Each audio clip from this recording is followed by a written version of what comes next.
So ఈరోజైతే మనం science and technology innovation policy 2013 చూద్దాము. ఆల్రెడీ 2003 వరకు నేను కవర్ చేశాను. సో ఇది 2013 అనమాట.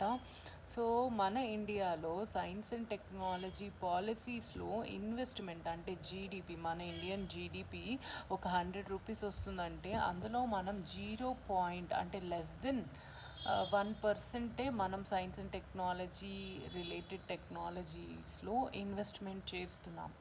ఓకే, సో ఈ టెక్నాలజీ యొక్క ఎయిమ్ ఏంటి అంటే 2020 కల్లా ఇండియా అన్నది ఒక టాప్ 5 గ్లోబల్ సైంటిఫిక్ పవర్స్లో ఇండియా అన్నది టాప్ 5లో ఉండాలి, వన్ ఆఫ్ ద టాప్ 5లో ఉండాలి అని చెప్పి మెయిన్ ఎయిమ్ అనమాట. ఓకే, సో నెక్స్ట్ ఎయిమ్ ఏంటి అంటే ఈ 2013 యొక్క పాలసీ ఎయిమ్ ప్రమోటింగ్ సైన్స్